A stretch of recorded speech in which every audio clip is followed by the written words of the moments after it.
날씨가 풀리면서 한 곳에 오랫동안 텐트나 캠핑카를 두는 장박 알박기가 기승을 부리고 있습니다. 하지만 철거나 단속이 쉽지 않습니다. 해마다 수만 명의 청주 시민들이 즐겨 찾는 청주 상단산성 등산로 입구를 토지 소유주가 그물로 막아 시민들이 큰 불편을 겪고 있습니다. 지난주 완전 개통한 청주 삼순환로에 이어 주변 지역을 이어줄 연결 도로망도 차례로 개통합니다. 2030년까지 16개 구간이 개통됩니다. 의대 교수들과 학생들의 반발로 의대 정원 규모는 여전히 안개 속입니다. 당장 이번 달 말까지 입학 전형 계획을 확정해야 하는 대학들은 비상입니다. 네, 시청자 여러분 안녕하십니까? 계속해서 MBC 뉴스투데이 충북입니다. 날이 풀리고 다시 캠핑하는 분들이 많아지면서 한 곳에 오래 텐트나 캠핑카를 두는 장박 알박기가 다시 기승을 부리고 있습니다. 그러나 지자체나 수자원공사는 현재 법률상 단속이나 행정 집행을 할 수도 없는 상황이라는데요. 자세한 내용 이승준 기자가 전해드립니다.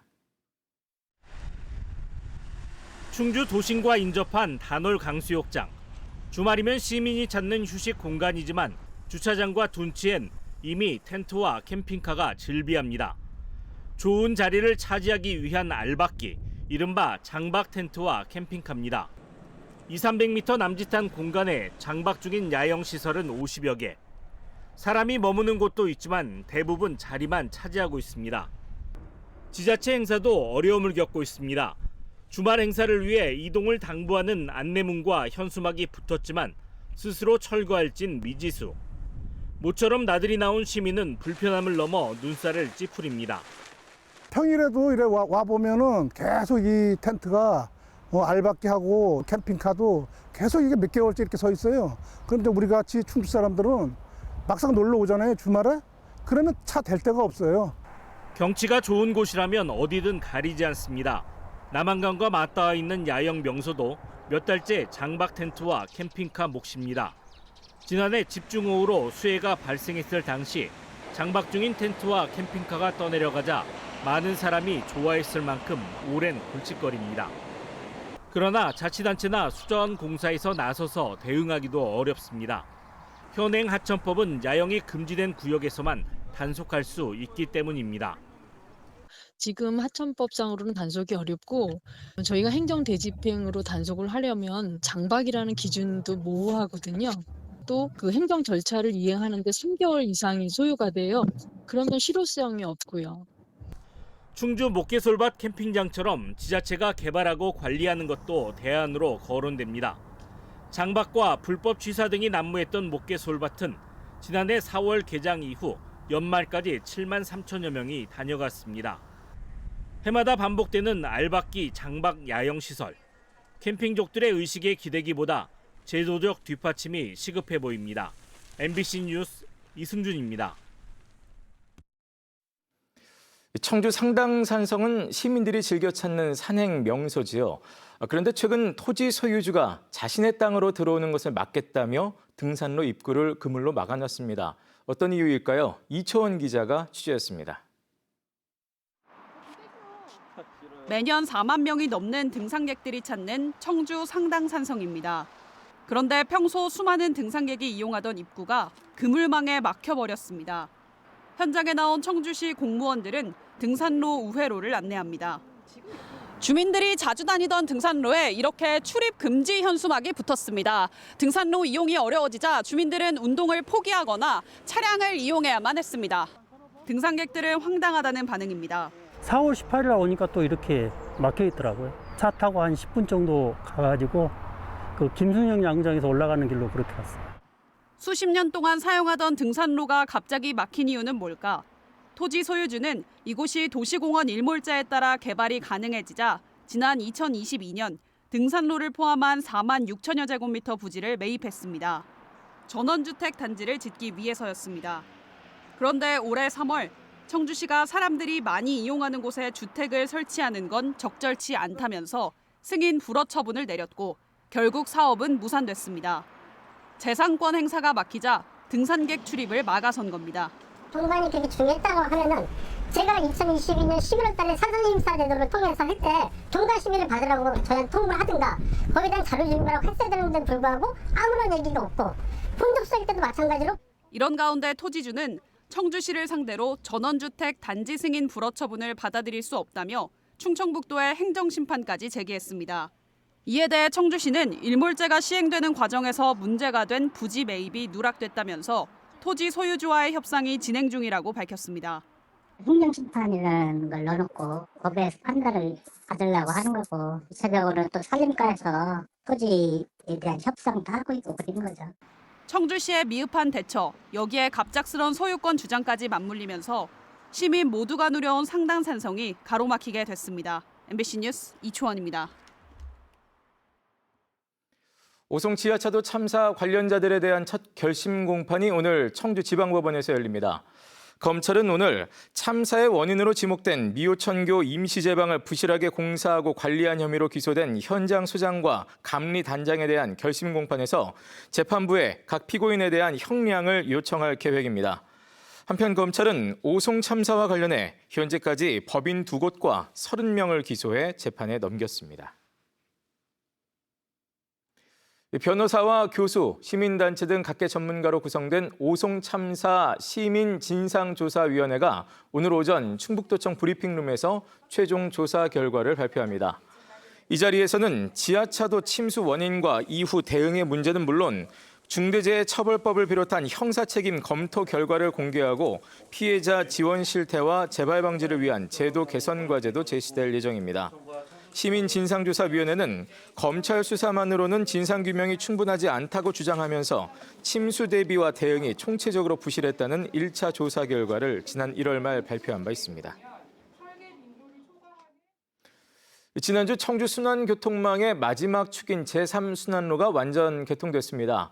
완전체가 된 3개의 순환로와 주변 지역을 이어줄 연결 도로망도 이제 차례로 개통을 준비하고 있는데요. 오는 2030년까지 모두 16개의 노선이 대기 중입니다. 보도에 정재영 기자입니다. 청주 중심을 원형으로 도는 3개 순환로가 대동맥이라면 주변 지역을 잇는 연결 도로들은 모세 혈관으로 불립니다.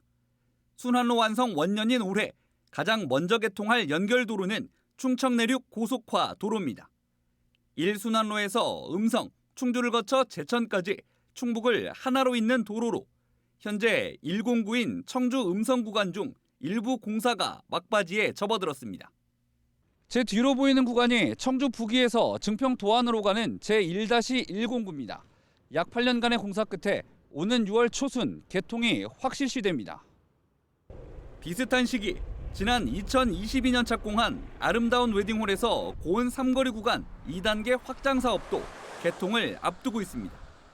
도심에서 미원과 문희, 청남대를 오가는 차들이 상습 정체 구간인 공군사관학교를 지나지 않고도 이 순환로 진출입을 할 수 있게 하는 왕복 4차로입니다. 전체 4.94km 구간 가운데 2단계 구간까지 상반기 중 개통되면 마지막 3단계 2.88km만 남게 됩니다. 3단계 구간도 현재 설계를 완료하고 보상 협의 중에 있는데 2028년까지는 준공이 될 것으로 기대하고 있습니다. 청주 세종을 잇는 석곡 회전 교차로부터 중림 사거리 구간 확장 공사도 속도를 내고 있습니다. 대단지 아파트 입주와 강서 하이패스 나들목 등을 이유로 차량 통행이 급증하면서 확장이 시급한 구간입니다. 연말까지 전체 1.5km 구간 중 320m를 우선 확장하고 중림 사거리에는 상반기 안에 본 방면 우회전 전용 차선을 신설할 예정입니다. 나머지 구간은 이후 4년 내 추진할 계획입니다. 그 서부로 북측에 대규모 개발 사업들이 진행되고 있기 때문에 그 시행사로부터 공공 기여를 통한 그 도로 확장을 협의가 된 사항이 있어서 2028년까지 그것도 그 정도 기간까지는 이제 완료가 될 것으로. 내년에도 3순환로와 상리 터널을 이어줄 국동교차로 연결도로, 초정 증평 간 왕복 4차로 확장 사업 등의 준공이 예정돼 있습니다. 청주시는 오는 2030년까지 청주 외곽과 주변 지역으로 뻗어나가는 7개 축 16개의 방사형 도로망을 계획하고 있습니다. 그래서 도시 전체가 균형적으로 발전할 수 있고 또 빠른 시간에 접근 이용하기 때문에 시민들의 어떤 그 기회비용이라든지 경제적 효율은 굉장히 높아지기. 청주시는 또 지난 18일 개통한 3순환로의 이용 흐름에 따라 신호체계 개편도 추진할 것이라고 덧붙였습니다. MBC 뉴스 정지영입니다. 네, 이제 각 대학들은 내년 의대 증원 인원을 반영한 입학 전형 계획을 이달 말까지 확정해야 합니다. 하지만 의대 증원에 대한 의대 교수들과 학생들의 반발은 여전한데요. 이런 가운데 교수 사직과 의대생 집단 유급 등의 상황이 더해질 것으로 보입니다. 이지현 기자가 보도합니다. 내년도 입학 전형 계획을 결정하기 위해 열린 충북대학교 교무회의. 달라지는 신입생 모집 인원에 맞춰 학칙을 개정하기 위해서입니다. 그런데 이번 회의에서는 의대 증원 부분은 안건으로 올라오지 않았습니다. 의대 교수회와의 입장차를 끝내 좁히지 못한 겁니다. 고창섭 충북대 총장이 직접 의대 교수회 임시총회에 참석했지만 원점 재검토를 요구하는 의대 교수들을 설득하지 못했습니다. 정부에서 지금 내년도에 50%에서 100% 한시적으로 허락하는 걸 얘기를 했는데 그거는 받아들일 수 없는 수준이고. 이런 가운데 의대 모집 정원을 확정해야 하는 마감 시한은 코앞으로 다가왔습니다.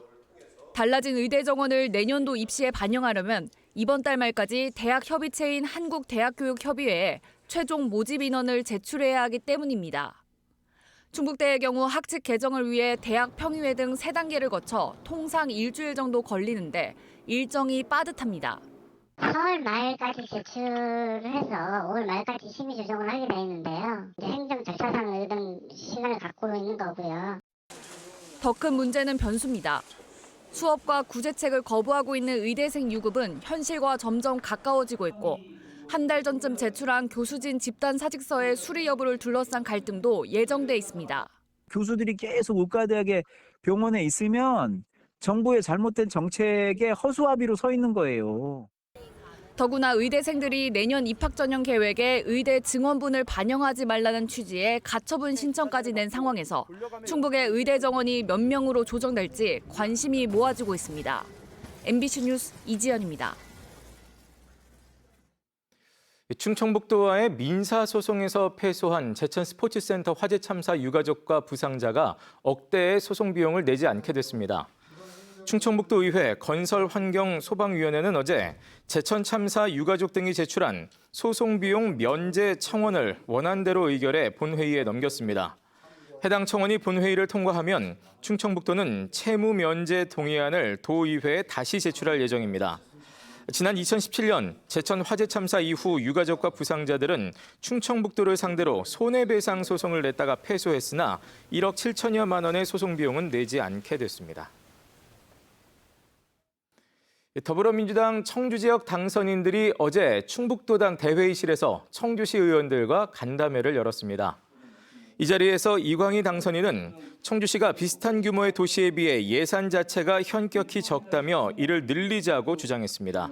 또 이현희 당선인은 충북에만 국비로 지원되는 공공디자인센터가 없다고 지적했고 송재봉 당선인은 지역 공공은행 설립과 같은 소외계층 대상 공약을 꼭 지키고 싶다고 말했습니다.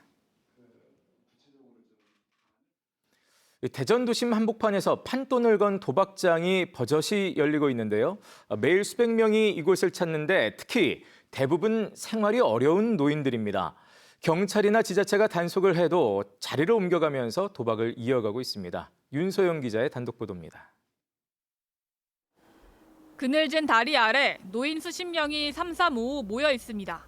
동전과 지폐를 깔아두고 화투를 치고 있습니다. 몇백 원으로 시작한 판돈이 점점 커집니다. 한 5만 원 갖고 하는겨.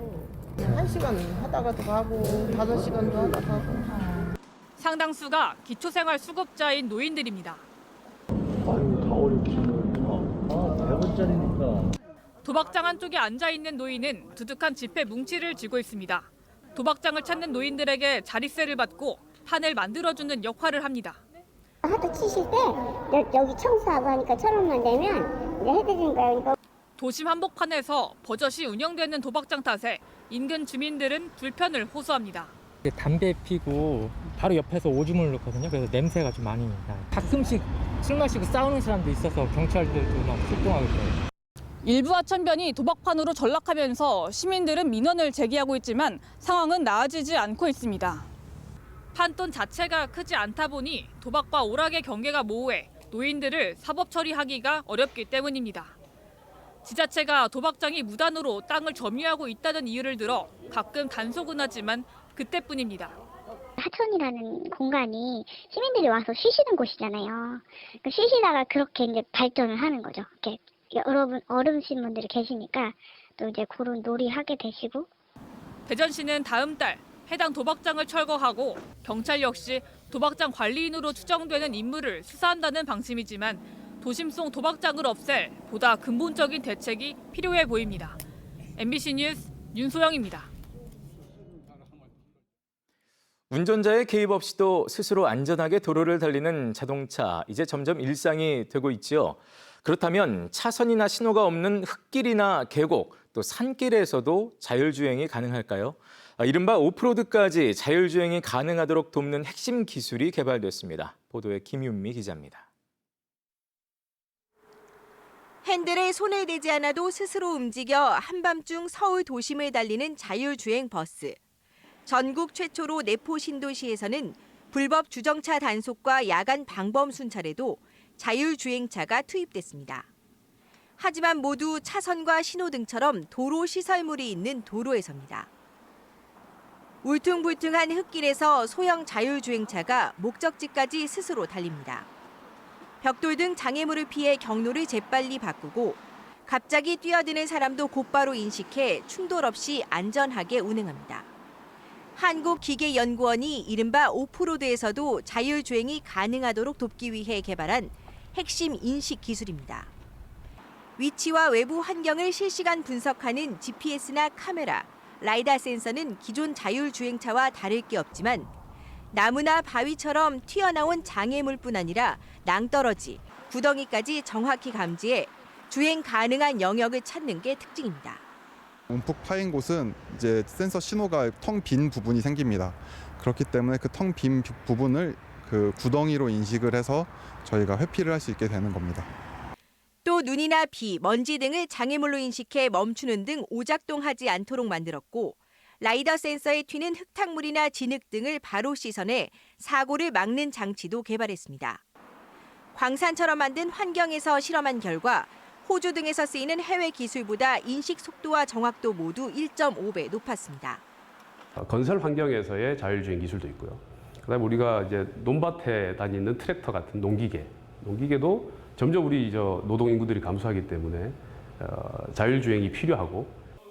개발된 기술은 관련 국내 기업에 이전돼 거친 길을 자율주행으로 달릴 다양한 차량에 활용될 전망입니다. MBC 뉴스 김윤입니다.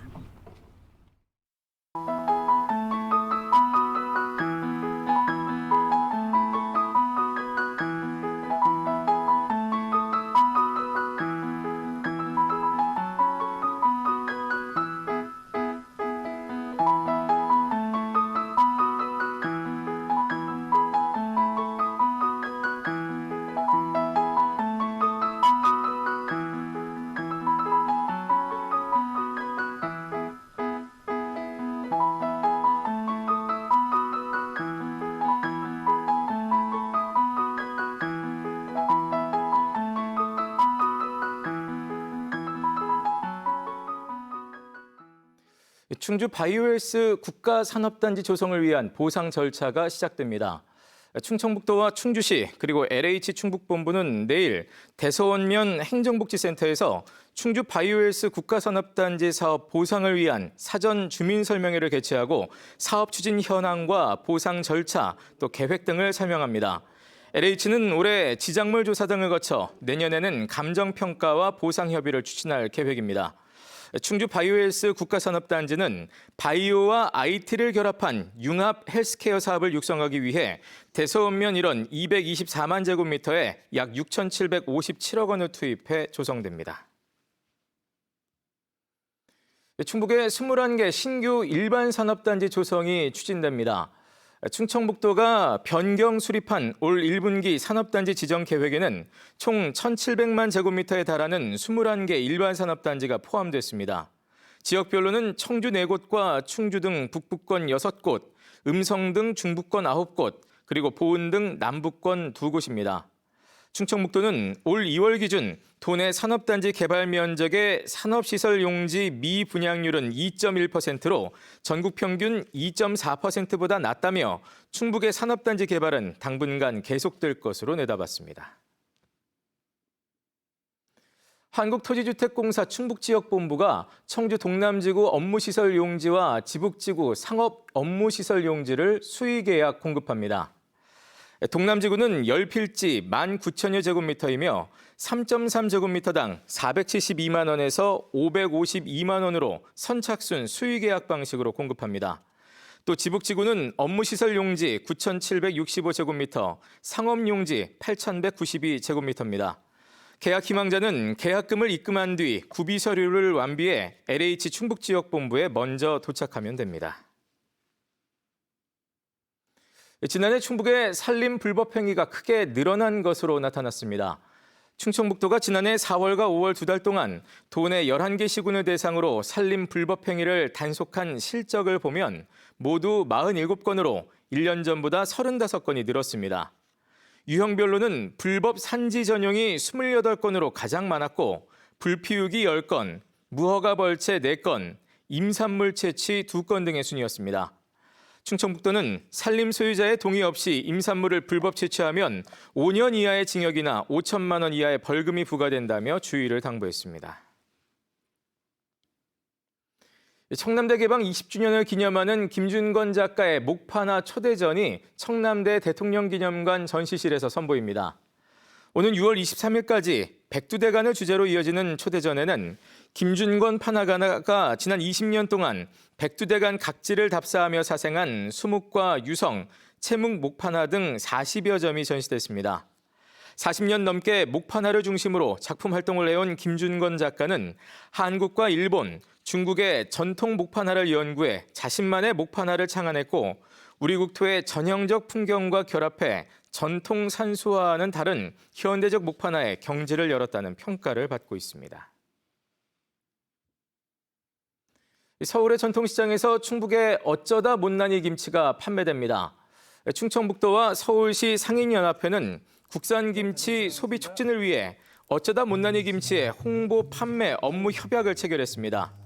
이에 따라 충북은 못난이 김치를 안정적인 가격에 공급하고 서울시 상인연합회는 155곳의 전통시장을 통해 이를 판매하게 됩니다.